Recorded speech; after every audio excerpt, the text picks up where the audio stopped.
Hey, it's Dr. John Terry, the Black Belt Leader, and welcome to the Black Belt Leadership Podcast, where each week I'm giving you tips, tools, insights, and resources to help you become a better version of who you are and what you do as you discover, develop, and deploy your own Black Belt Leader within.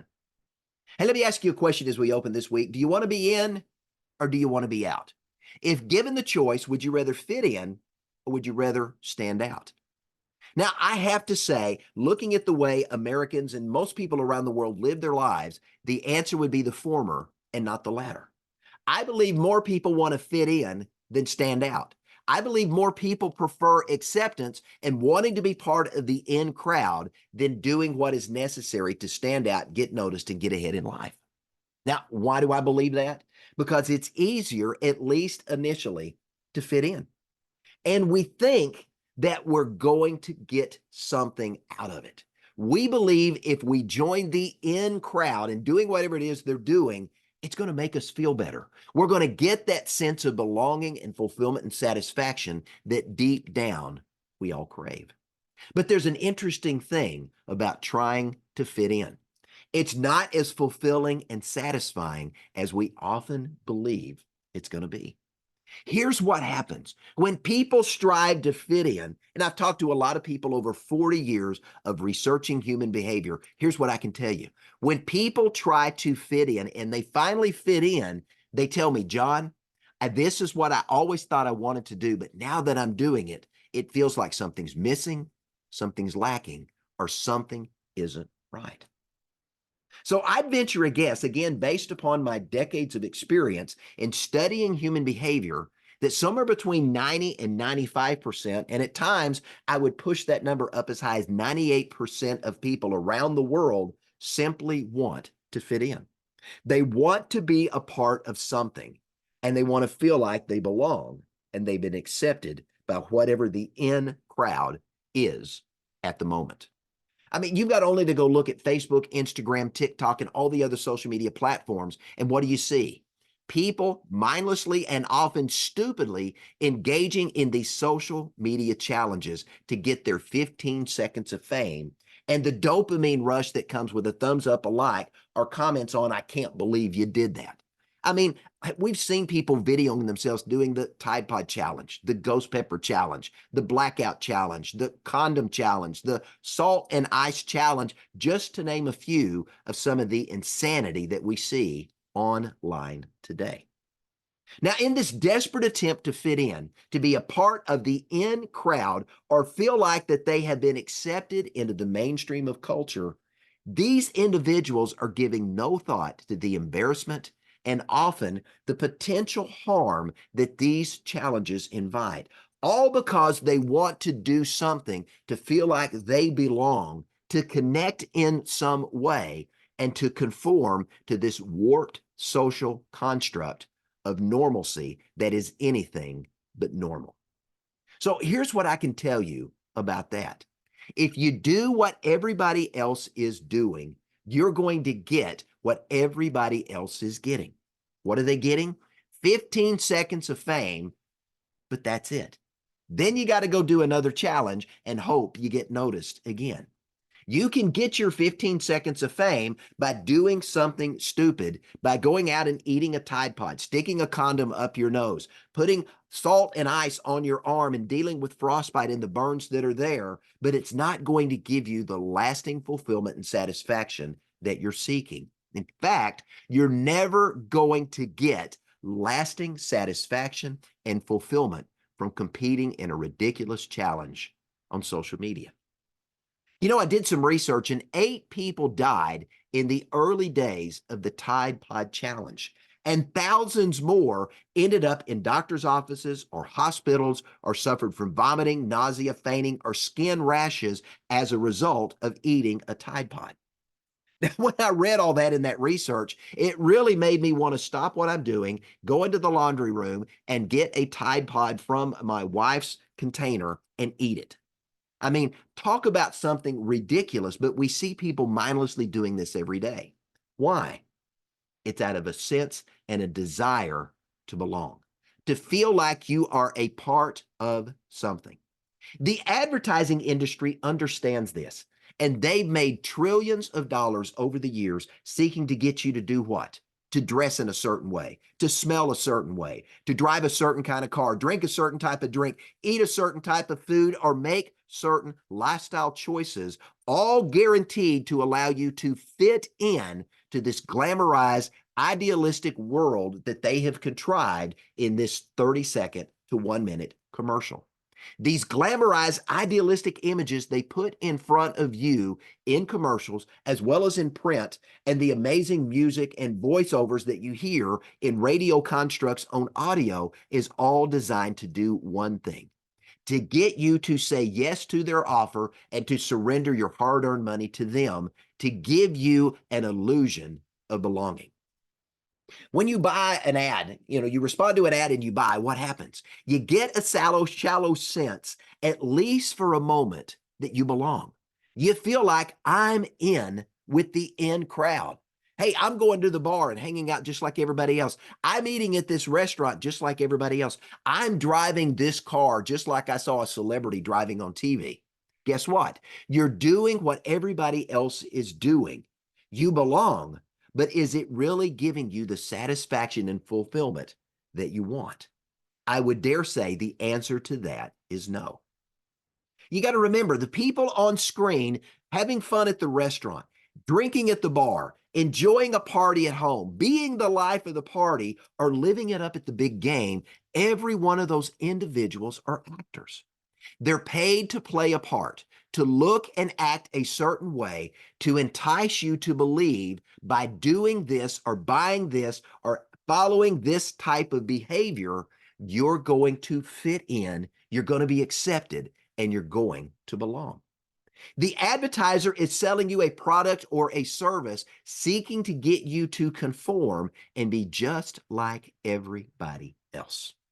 Now, not only do advertisers understand this, organizations, movements, and even cult groups understand that we as humans are social creatures. There's something inside each and every one of us that wants to be connected to someone else. When we're born, there's something innately within us that wants to bond to our parents, and if there's siblings around us, to bond to them, and later to extended family.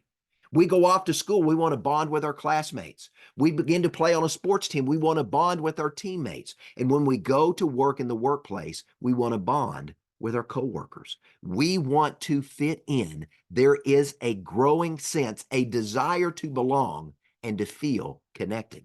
And organizations, advertisers, cults, activist groups, other people understand there is big money in enticing people to mindlessly fit in and to be a part of the in crowd, and to let them do the thinking for you and to tell you how to think, how to act, and how to do. Now, what does it do in return? It gives you and I the illusion of connection, the illusion of belonging. It's a feeling like we've arrived, but in reality, what happens? It leaves us lacking. We simply are doing the same things everybody else is doing, and we're buying into the lie that if we all do this together, we're going to experience life to the fullest.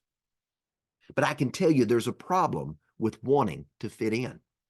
And one of those problems is the fact that sometimes you and I don't have what it takes to fit in. We don't have what it takes to be a part of what we believe is going to fulfill us, to give us lasting satisfaction, or to give us a sense that we've arrived as an individual. Growing up, I wanted to be an FBI agent. I thought I could fit into that group, and that's what I wanted. I went through and I passed the qualification test for the physical. I passed the written exam, but I never got the invitation to join the FBI.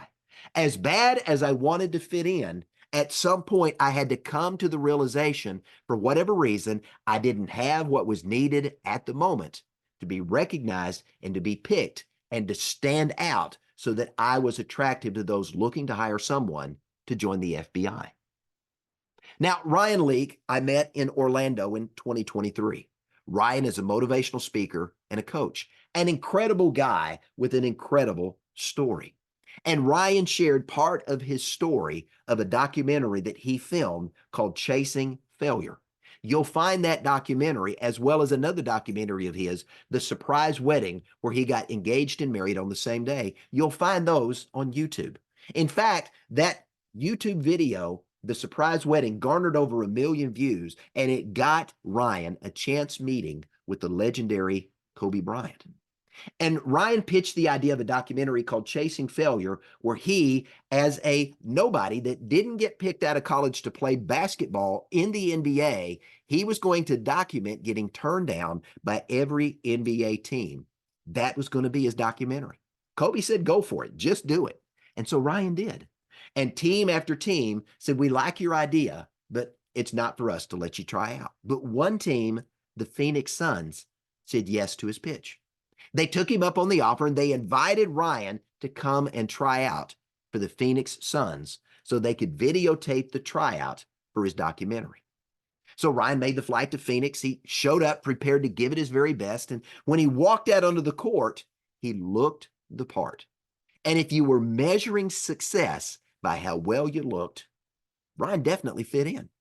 But when Ryan got on the floor, he found out that he did fit in, but the problem was he didn't stand out. Now, Ryan says, I looked good shooting the ball, but I didn't quite make the percentage of baskets I needed to make each time I was on the floor to impress the coaches. He said, John, I didn't rise to the level of what was needed to succeed in the NBA in the eyes of the coaches and the players who were watching. Now, Ryan's 6'4". He's physically fit. He's got some skill as an athlete, but on that day, there on the court with the Phoenix Suns, he fit in, but he didn't quite stand out enough to get the nod to join the team. Now, I met Charlie Hendricks when he joined an organization that I was working for right out of college. Charlie was an older man, and over time, as I got to know him, I learned that he and I both shared a passion for football, and we were both fans of the Dallas Cowboys. I later learned that Charlie played football for Arkansas State University, where he was a standout player with aspirations of playing in the NFL. Charlie later shared with me a story about his opportunity to get an invitation to try out for our favorite team, the Dallas Cowboys. Now, Charlie shared with me that when he played college, he said, John, I was one of the biggest players to play my position in our division. I was strong and I was fast, and that allowed me to be a standout player that got a lot of recognition. He said, but John, when I went to the Cowboys facility to try out for the team and those NFL athletes walked out onto the field, he said, I was big, but they were bigger. And as they began to compete and try out with members of the team, Charlie said, John, not only were they bigger, he said, I was fast, but they were faster. Now, remember, like Ryan, he was a college standout. But these players, just like the NBA players that Ryan faced, were a level above the level that Charlie and Ryan found themselves at. To fit into that exclusive club, they had to be exceptional. And that day, they just didn't rise to that level. They realized and learned an important lesson. Fitting in wasn't enough. To be successful at the highest level, you've got to stand out. Now, I believe that deep within each and every one of us is a desire to be more than a follower. I believe that deep within you and I is a deep-seated longing for something more in our lives. I think it's a sense that you and I were put on earth on purpose, for a purpose, to make a positive difference in the lives of other people or to change the world for the better in some way. But the only way we can do that is not by fitting in, but by doing what is necessary to stand out, to get noticed, and to get ahead. Because if you do what you've always done, you're going to get what you've always gotten. And if you do what everybody else is doing, you're only going to get what everybody else is getting. Now, think about that. If 95% of the world is okay with living an average, mediocre, lackluster life, if they're content to live far below their potential, is that what you want for your life? Because if you're doing what everybody else is doing, you're going to get what the 95% are getting: average, mediocre, lackluster, settling for less. So are you okay with fitting in, being a part of some fad or some clique, or would you rather rise to your full potential in life? Now, I believe that deep within you and I and every single one of us living on this planet, an emptiness that can only be filled, that proverbial itch that can only be scratched, that happens when you and I take the steps necessary to stand out. What is that? I say it often on this podcast: to learn to lead yourself well and make good choices. This is how you're going to experience more real life success and live a life of significance that changes the lives of others and changes the world in a positive way, one life at a time. And yes, I do believe it is possible for every single person on the face of the globe today to be that person. But not everybody's going to rise to their full potential, because it's about discovering and then developing and then deploying your own unique black belt leader within. And that's going to be different for each and every one of us. My black belt calling is different than yours, but it's about discovering your own unique black belt leader within, developing those skills and talents and abilities, and then deploying them on the earth. It's about you becoming a world-class master of who you are and what you do. It's about finding what you're best at doing and becoming the best of the best at doing that one thing. Now, you may say, why, John, is that important?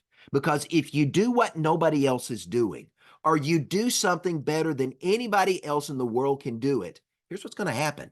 You're going to stand out, you're going to get noticed, and you're going to get ahead. Let me say that again. If you do what nobody else is doing, or you do something better than anybody else in the world can do it, you're going to stand out, you're going to get noticed, and you're going to get ahead. Now, Ryan Leake went on to finish his documentary, Chasing Failure, and that documentary helped launch for him a highly successful career as a motivational coach and speaker. And in fact, he is now a motivational coach and speaker to the NBA, and he discovered there's more than one way to get to be in the NBA. Now, Charlie went on to share his life experience and the lessons he learned along the way, helping many, many other people find their passion and calling in life. Me being one of those individuals that benefited from spending time with Charlie Hendricks. Now, both of these men learned this. They learned how to stand out rather than to just be content with fitting in. Remember, leaders stand out. Leaders do not mindlessly follow the crowd. Leaders are intentional about how they live their lives. They are purposeful in the choices that they make, and they are distinctive in the way they choose to live their lives. Leadership is a choice, and you and I get to make that choice every single day. Now, I want to talk about living a distinctive life as we get ready to wrap up today's session. To be distinctive is to be unique or different. A distinctive person, a distinctive leader, is someone who is the proverbial cut above the rank and file of everybody else around them.